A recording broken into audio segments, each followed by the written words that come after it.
حضرت فرمانے لگے اگر تم باوضو رہو گے اور تقوی اختیار کرو گے اور تو یہ نیت بھی کر لیا کرو اے اللہ اس کا آخرت کا اجر و ثواب بھی عطا فرما اور دنیا میں جو اس کا نفع ہے رزق کی تنگی سے نجات اللہ مجھے وہ بھی نصیب فرما.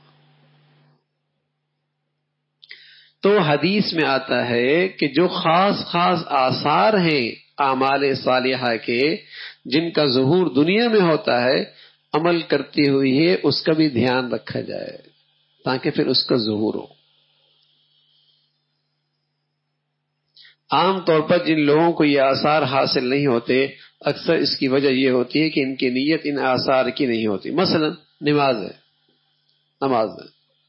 نماز کا ایک خاص اثر ہے کیا ان الصلاۃ تنہی عن الفحشاء والمنکر. ویسے تو نماز پڑھ لی اس کا اجر و ثواب آخرت میں ملے گا لیکن دنیا میں اس کا اثر کیا ظاہر ہوتا ہے کہ جہاں نماز ہوتی ہے وہاں بے حیائی نہیں ہوتی وہاں گناہ نہیں رہتا. تو بشرطی ہے کہ یہ اثر اسے نصیب ہوگا اور نماز کی یہ برکت اسے نصیب ہوگی جو نماز پڑھتی ہوئی ہے اس کی نیت بھی کرے کہ اللہ مجھے یہ نصیب فرما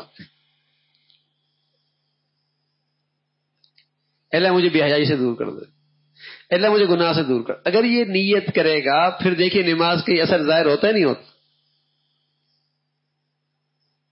پھر یہ ظاہر ہوگا. جیسے حدیث میں آتا ہے حج کا ایک بڑا فائدہ ہے کہ آدمی کا دل غنی ہو جاتا ہے آدمی کا دل غنی ہو جاتا ہے بغیر مال کے مالدار ہو جاتا ہے بغیر مال کے آدمی مالدار ہو جاتا ہے غنی ہو جاتا ہے. لیکن یہ حج کا فائدہ تو اصل آخرت کا ثواب ہے لیکن یہ ثمرہ بھی اسے دنیا میں مل جائے شرط یہ کہ نیت بھی کرے کہ اللہ مجھے دل کا غنا چاہیے پھر ملے گا.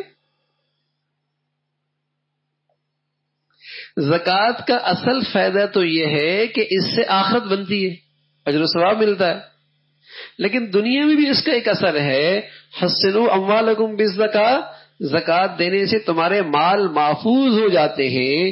تو زکوٰۃ دیتے ہوئے یہ نیت کر لے کہ اللہ کرے میرا مال محفوظ ہوئے اس کا اثر ظاہر ہوگا.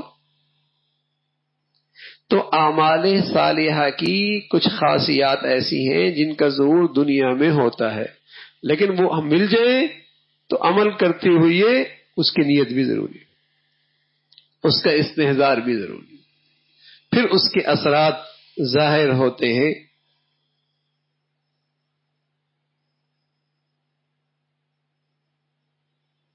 اللہ رب العزت ہم سب کو اس کی توفیق نصیب فرما دے.